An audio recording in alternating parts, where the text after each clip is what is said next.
All right, these are the 11.1, 11.4 video notes for the parabola, which is one of the three conics that we study. Conics are created by slicing a cone with a plane at different angles. If your plane was to run parallel to the base of the cone, you'd have a circle, and a circle actually is a conic. A slight bit of an angle creates an ellipse. A much steeper angle creates a parabola, and if your plane runs perpendicular to the base of the cone, then that creates a hyperbola, which actually has two parts to it, but that entire thing is its graph. So today's a parabola. There's some really good parabolic applications, actually good for elliptical and also hyperbolic, so we'll talk about those day by day as we go through. One of the standard ones, though, that's pretty commonly used is parabolic mirrors or parabolic dishes. So a parabolic mirror is designed in a way that allows from the light source, as the light goes out and hits the mirror, it all is reflected in the same direction, like so. Different than, say, a light when you go in your room, turn on the light switch, and the light just filters down the room and you have light, but it's not necessarily directed to a specific spot. So the parabolic mirror and the flashlight, like a car headlights or a searchlight, all the same idea. When the light, no matter where the light from the light source hits the reflector, it is directed straight out, which causes a focused beam of light. Parabolic dish actually is the reverse of that, so that signal would be coming into the dish and then it's directed towards the receiver, which is similar to the idea of the location of the light bulb. That's called the focus. We'll get into that in a minute. But that light comes in, it hits the dish, and it's reflected to the receiver. So the dish is collecting the signal in this case. And then it's all, wherever that signal hits, it's all directed back to the receiver. And then, of course, you got your little dish on top of your house, for example. Same concept, right? Collecting the signal, goes into the receiver. That receiver pipes that signal down through a cable and into your house, and there's your cable TV. So parabolic solids, pretty common application of a parabola.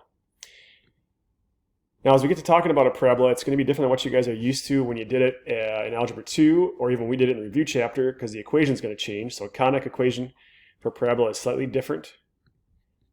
It really revolves around what's called a focus, which is inside our parabola. We still have a vertex, but the focus will always sit inside, and actually that focal point is where the light source would sit. It's where the receiver would sit in those images in the previous slide. And we'll have a definition kind of each day we talk about conics, and the definition for a conic parabola is that from the focus to any point on that curve, that distance is the same as the distance from the curve to what's called the directrix. Now, the directrix is also a new idea. That seems a little weird because you're used to this being your parabola. But the distance from vertex to focus and vertex to directrix is the same. That distance has a unique value, which we'll talk about in a minute. The directrix actually visually doesn't really affect the way you draw the graph. It's used for equation writing. It's got some structural design ideas, which we're not going to get into. We're not going that deep a dive in as far as applications go, but it has to do with the design of what holds the parabolic mirror and even actually the parabolic dish. For the purpose of us graphing it, it's going to be part of our graph. It's just not that we are going to put a big stress on it. Okay, let's get into the equations. So the equations are two types. They're going to read a little bit different than what you guys are used to. You have x squared and y squared equations, and so I'm going to just kind of flash back and forth for a sec. X squared, if it's kind of what you guys would imagine as your normal parabola. The equation is slightly different, but for example, if I took out the 4p part of this right here, and then I read it backwards, it would read y equals x squared. Well, that's actually the equation of a parent function for a parabola, which again, you guys are familiar with. So it does have a similar idea to it in terms of how the variables are related, but it's definitely written different. So they'll read x squared and they'll read y squared. So x squareds are opening up and down. What we don't have is a pattern of change or an a value. So again, we're kind of used to this equation out front, where we have an a out front. So if we flash back to Algebra 2 for a second, we'd have a parentheses x minus h squared and k. Okay, well, we still have an hk vertex, it turns out. In this case at 0, 0. But now we're going to deal with the focus as being helpful for us, and that distance there is called p, so that's something we're going to want to get down. We don't have really an a involved in the equation, so what that's going to cause us to do is have to figure out a different way to give the parabola its width. So a would tell us opens up or down. It would also tell us pattern of change, but we're not going to use those things. So the focal distance becomes important here. And the p-value, again, is from focus to vertex and vertex to directrix. The 4p is actually what tells us what's going on in terms of opens up or opens down. It also has another unique meaning, which we'll get to in a second. So positive p opens up, negative p opens down. That's kind of what you'd expect anyway, as far as how the sign would affect the parabola itself. And p is the key, and I don't say that jokingly. Actually, it is the key to like everything we do with parabolas. So there's the up-down opening. Let's go to the left-right opening, which is a y-squared equation. If you guys looked at a y-squared equation as y squared is equal to x and you solved it, what you would get would be two root equations. So it would produce a plus and minus. This is not a new idea for you guys. You guys would know this. Well, the positive square root of x would tend to look like this, and negative square root of x would be a reflection of that. So it produced both halves. So it turns out both the conic equations are not necessarily new ideas for us. They're just a different design as far as the equation goes. And again, no pattern change. So what we're going to focus in on is the idea of y squared left, right, x squared up, down, and then if your p is positive, opens to the right, again, which that would make sense, positive being right opening, negative being left opening. And again, the distance from vertex to focus is p. The distance from vertex to directrix is also p in the opposite direction. And so we're either going to rely on p and 4p, well, actually both, to help us do the problem. I'll explain that to you guys in a sec. Also, we're going to do shifted in a little bit. I'll talk about that. That's just going to move our vertex away from 0, 0, and that doesn't really affect much of anything in terms of the difficulty. It's just a different location to draw your graph. Okay. Last thing to hit before we actually dive in and put this stuff in to action is the width. How do we get the width of our parabola? So if you can connect the parabola up any point to point you want. That's called a focal chord that runs through the focus. But the one that's most important for us is called the focal diameter, because the focal diameter's distance is actually also the 4p. And think of it as a distance. That's why I have absolute value around it. And what we'll be able to do is, once we know what the 4p is, or the focal diameter is, we'll be able to go from focus and take our focal diameter number. Let's say it's like 10, for example. And we'll be able to go 5 and 5. So we'll split it and go half of that focal diameter, or the focal radius, if you want to think about it that way, in each direction. So built into the equation is the focal diameter, and that's what is going to give us our width.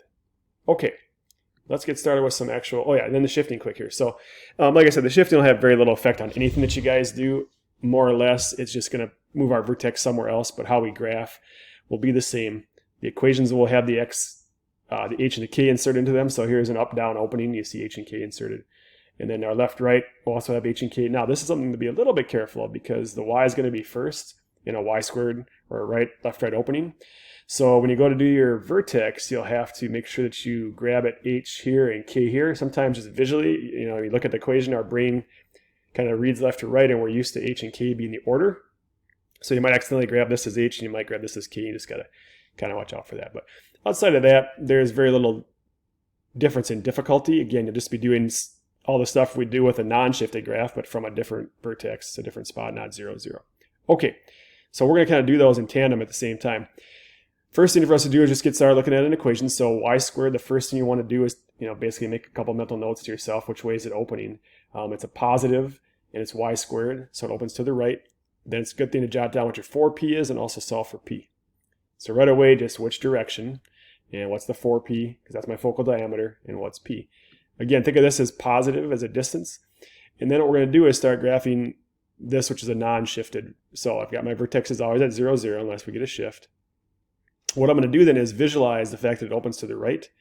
And I'm going to use the p distance to go out and plot the focus. And there's the coordinate for the focus. The reason I need this is because I need to be able to count the focal diameter from the actual focal point. So what I would do then is I would go out 4 and plot a point, and go 4 and plot a point, and now that gives my parabola its width. Also, we're going to draw the directrix here in a second, so I'll put that in. I'm just going to do the quick sketch of this one.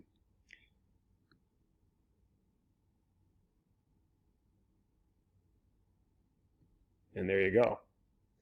When you're asked to draw a parabola, you will be asked to draw the directrix as well. So you want to keep that as part of your graph. I know it's not the actual graph of the parabola, but it is part of the overall graph.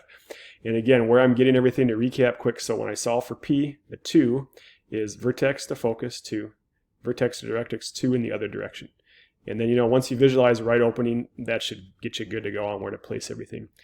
Now, when you go to do a shifted, so we're going to use the same equation but throw in a different vertex. So vertex at -8, 4. Now here was where I had to catch that, right? If my brain's thinking HK left to right order, but it's actually K first and a y squared. So you got to pick up on that. That's about it, right? The 4p and the p are still the same value. So your focus is going to sit 2 away from the vertex, so that's 2. And then split my 4p in half, so that's 4 and 4 on each side of the focus. And then my directrix, still the same distance away from the vertex, and sketch my graph. Okay. So not very complicated, really. Like any of the new kinds of equations that we learn, it's, you guys know from your past experience that once you get good at determining what it is in the equation that tells me what, you're good to go. And this is not even like a big list or something like that. So to have a graph be shifted, like I said, does very little to change the work. It just places everything in a different location, right? It doesn't make it any more difficult. Okay, we'll try one more graph, then we're going to switch over to equation writing. So it's kind of themes each day. Graphing is definitely one. Equation writing is the second one, then something with word problem to do a little bit of an application. Your equation should read x squared equals or y squared equals. So if they don't, you'd have a little step up front to do that. No big deal, take about 2 seconds. Now it's x squared, it's negative, so that tells me that it opens down. I'll do my 4p and my p. Even though I have 4p as negative 12 here, because it is from the equation, when I talk about it as a focal diameter, I just talk about it as a distance. So I think about that as being 6 and 6 on each side of the focus. And we'll do that in a minute. Again, no shifting just yet. So I'm visualizing opening down. Remember, the focus will always sit inside of the parabola. So when I go to count my -3, and my -3 should tell me where to go anyway. But there's my focus. And then I'll go out 6 and 6. So I'm splitting that 12 in half. And I'm doing 6 on each side. And then my directrix, so if this is 3 to the focus, it's 3 to the directrix. And then, of course, sketch my graph. So what you guys will find is graphing parabolas is super easy. The conic version, probably just as easy as doing the non-conic version. Okay, and so there's my sketch. And then again, when we go to do shifting, very little effect. It's the same equation for the most part, but we're going to, and actually I had to factor out the -12, so it's some kind of little upfront thing you got to do sometimes, but that's easy enough for you guys. So x minus h squared, 4p, y minus k. So my new vertex, remember now that as far as you guys getting coordinates, I mean, you should be able to do actually all of this stuff without ever seeing a graph if you think about it, because if I know it opens down and my p is -3, and opens down means then the focus has to sit on the y-axis, I would know this, and then 3 in the other direction, and also visualizing it open down would tell me the directrix is a horizontal line. So these are things you should be able to get without seeing the graph. Like for example, before I pop these up, if I know my vertex is at 4, 7, and my p is still -3, then if I'm at 4, 7 and I go -3, that coordinate I can get just simply by changing this coordinate. If you think about it, pretty easy to do. So all I'm really doing is 7 minus 3 is the 4. And then my directrix. Well, that's 3 on the other side, so that'd be at 10, and then I would sketch that graph. Okay, so whether they're shifted or not, drawing conic parabolas is actually really simple. And again, what the 4p is doing for us, the focal diameter, is giving us width. It replaces the pattern change. All right, well, the other thing that we'll be doing is equation writing. And equation writing just depends on what kind of information we're going to give you to start the problem. It's actually fairly simple. I'm going to switch over to that in the second video, so I'm going to stop this one and do a second one for our equation writing part of our notes.